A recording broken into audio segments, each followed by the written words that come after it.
Lorelei, hold on. Oh.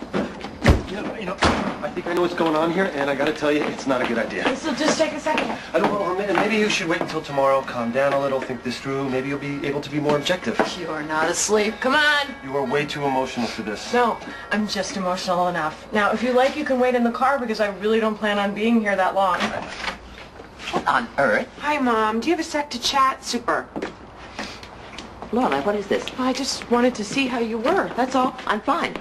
You are? Oh, good, good. I'm glad that you're fine. I, however, am not fine. Your father and I were just about to go to bed. We can do this in the morning. Actually, Mom, no. We can't do this in the morning. We really need to do this right now. Are you drunk? No, I'm not drunk. I'm confused. About what? About you. And what about me confuses you, Lorelei? Well, so many things. I mean, for example, why can't you keep a maid in this house? I mean, there must have been 1,000 women who've gone through here in the 32 years that I've been alive, and not one of them could stick it out. And this is what we need to discuss right now? These are women from countries that have dictatorships and civil wars and death squads and all of that they survived. But 5 minutes working for Emily Gilmore and people are begging for Castro.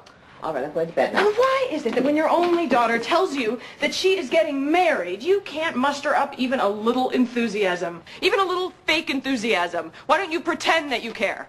I mean, this is the biggest thing to happen to me possibly for the rest of my life. And you dismissed it. Like I said, hey, I'm thinking of getting a Honda. What do you think? You're obviously hysterical. Why don't you care? Why have you never cared? No matter what has happened to me my entire life, you've never been happy for me, and that hurts. Mom, it really hurts. I'm not discussing this with you. Do you know how it felt for me to tell you that I was getting married, and to have you just brush it off like that? Do you know? No, I don't know. Possibly very similar to finding out from a complete stranger that my only daughter was getting married and had told every other person in the world before she bothered to tell her own mother. Possibly it felt something like that. Now, if you will excuse me, it is late, and I'm going to bed.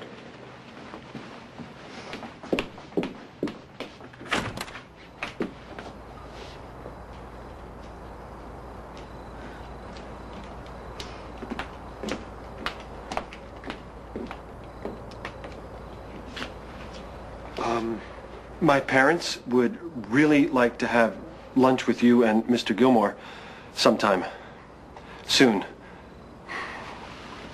Nice meeting you.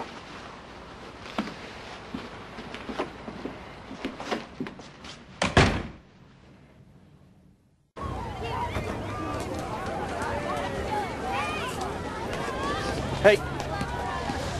How was school? Great. You learn anything good? Oh yeah, tons of things. I got gold stars plastered all over my forehead. I had an interesting call today. Want to know who it was from? Not really. It's from Taylor Dozy. You know, he owns the market. If you say so. He said you came in today. He did. And he said you took some money out of a little donation cup to help repair the bridge. I told him he was crazy, you wouldn't do that, you weren't a thief, that he was just trying to start trouble, then I hung up on him. Now, don't get me wrong, I enjoy hanging up on Taylor, and he is crazy. But I was just wondering if maybe any of the other things he said were true. What do you think? I think that if you tell me that what he's saying is not true, then I'm going to believe it's not true. Okay, it's not true. That doesn't sound very convincing. Look, what exactly do you want from me? You bring me here to this place, you put me in a school that says the Pledge of Allegiance in 6 different languages, 2 of which I've never heard of before. You take me away from my home, my friends, and now you want what from me? I'm trying to help you. Well, stop trying. Stop talking to me, stop following me, and stop asking me questions. Just stop. That's what you want? Yes. That's really what you want? Yes. Fine, you got it. Thank you. You're welcome.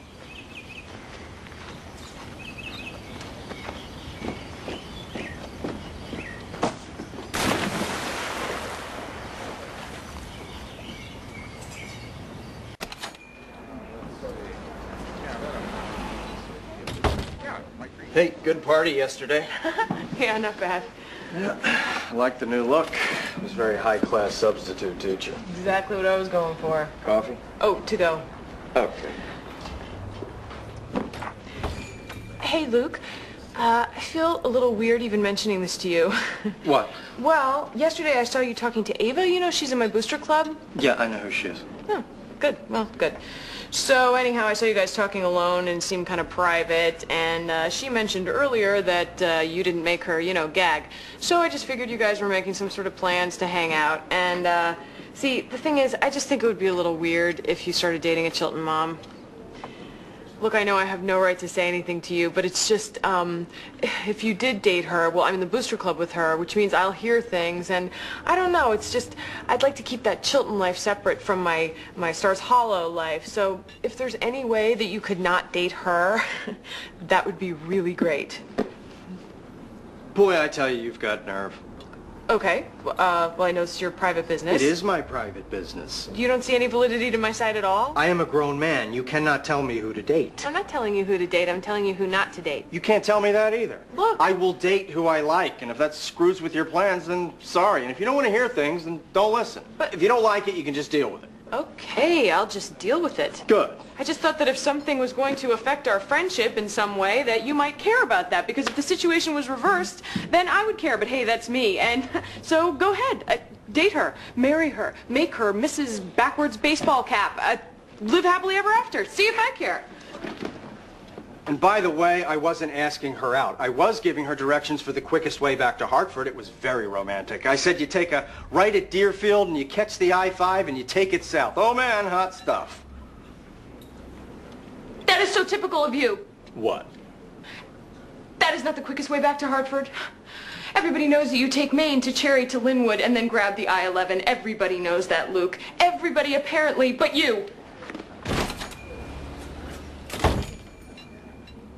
No, it takes two 20th century guys. It's got to shout, Washington Irving, not Irving, my accountant. It needs something. Help me. What is it? Going, ah!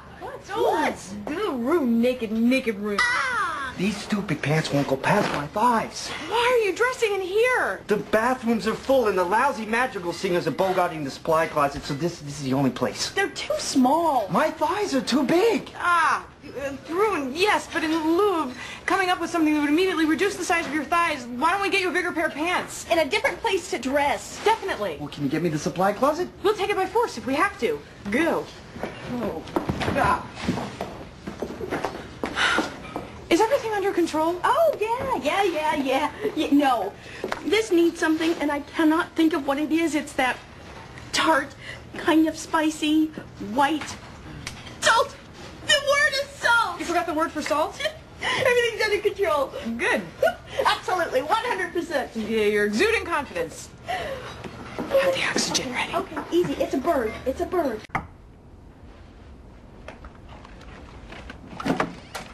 I need a new room. What? I can't stay in that room. There are no other rooms, Mom. Well, then I'll go home. Grandma, it's late. And pitch black, and the roads are icy. You can't be driving. Well, I'm not going back to that room. I'm guessing you and Dad had it out about the job thing? We haven't even spoken since dinner. I'm so upset I wouldn't know where to begin.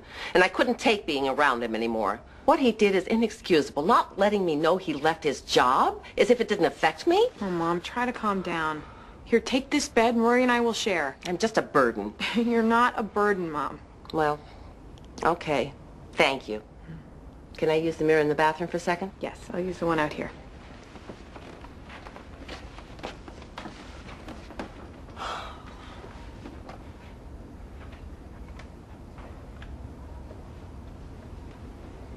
Wow.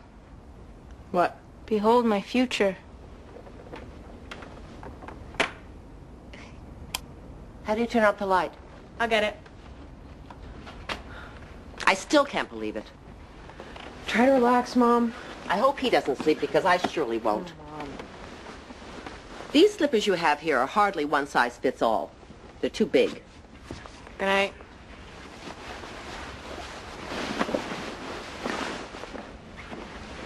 It was so irresponsible. Maybe he had no choice. Of course he had a choice. Go to sleep, Lorelei. That job was killing him, Mom. It was killing him.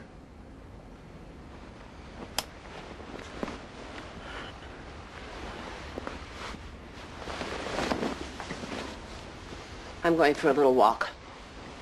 Grandma, it's late. I'm not tired. Like sands through the hourglass, so are the Gilmores of our lives.